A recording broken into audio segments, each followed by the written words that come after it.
Praise the Lord. கர்த்தருடைய பரிசுத்த நாமத்துக்கு மகிமை உண்டாவதாக. இன்றைய நாள் பொழுதிலே உங்கள் அனைவரும் சந்திப்பதிலே நான் மிகவும் மகிழ்ச்சி கொள்கிறேன். கர்த்தர் உங்களை ஆசீர்வதித்து காக்க கடவர். கருமையானவர்களே, இன்றைய நாளுக்கான இறைவாக்கியம் தாவீதின் சங்கீத பாடல் 71 பாடலின் 1 வசனம். கர்த்தாவே, உம்மை நம்பியிருக்கிறேன், நான் ஒருபோதும் வெட்கம் அடையாதபடி செய். இன்னும் கருமையானவர்களே,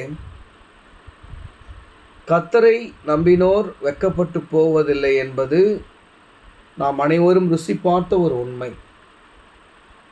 இக்கட்டான சூழலில் நம்ம என்ன பண்ணுவோம், திடீர்னு ஒரு முழங்கால் படிட்டு வேண்டுதல் செய்வோம். ஒரு சில விஷயங்களுக்காக உபவாசம் இருந்து ஜெபம் பண்ணுவோம். இப்படியெல்லாம் நாம் ஆண்டவருடைய சமூகத்தில் வருவது உண்டு. ஆனால் இதோட ஒரு பெரிய ஒரு காரியம் என்னடான்னா, இப்படி நாம் கடவுளிடம் செல்வதற்கு முன்பதாக,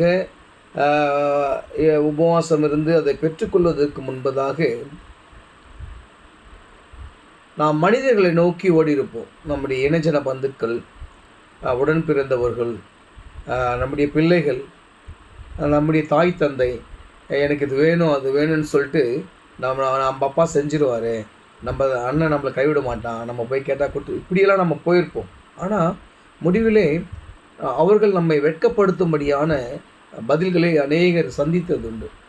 ஒரு விஷயம் போகிறேன்னா, நானே இல்லாமல் இருக்கிறேன், ஏன் அந்த மாதிரி பண்ணுறக்கா, என்கிட்ட ஏன் வரேன், நானே ஆனால் தானே சம்பாதிக்கிறவனா இருக்கிறேன், ஆனால் தினமாக கூலிக்கு போகிறவனா இருக்கிறேன், இல்லை என்கிட்ட சுத்தமாக இருந்தாலும் கொடுப்பதற்கு மனமில்லாமல் நம்மை அநேக இடங்களிலே வெட்கப்படுத்தியது உண்டு. ஆனால் வேதாகமம் சொல்கிறது, நீங்கள் எத்தனை முறை வந்தாலும் கடவுளை நோக்கி, இல்லை எப்பேற்பட்ட சூழ்நிலையில் வந்தாலும் கர்த்தர் நம்மை வெட்கப்பட விட மாட்டார்.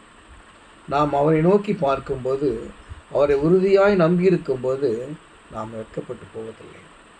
எப்பேற்பட்ட சூழ்நிலையாக இருந்தாலும், என்ன காரியமாக இருந்தாலும், நம்முடைய வாழ்க்கையில் சோதனைகளாக இருந்தாலும் சரி, நாம் கடவுளை நம்பி இருக்கும்போது நாம் ஒருபோதும் வெட்கப்பட்டு போவதில்லை. விசுவாசிங்க. இந்த வார்த்தையை சொல்லி நீங்கள் ஜெபம் பண்ணுங்க. இந்த வார்த்தையை சொல்லி எடுத்து அந்த 71 சங்கீதத்தை படித்து நீங்கள் கடவுள்கிட்ட கேளுங்க. ஆண்டவரே, நீங்கள் சொல்லியிருக்கிற வேதத்தில் இருக்குது, உண்மை நம்பின பிள்ளைகள் வெட்கப்பட்டு போவதில்லை, இந்த காரியத்துக்கு நான் போகிறேன், அந்த காரியத்தை வெட்கப்படாதபடி எனக்கு செய்யுங்கன்னு சொல்லி நீங்கள் கடவுளை நோக்கி பாருங்கள். கர்த்தர் பெரிய காரியங்களை செய்வார். ஆமென்.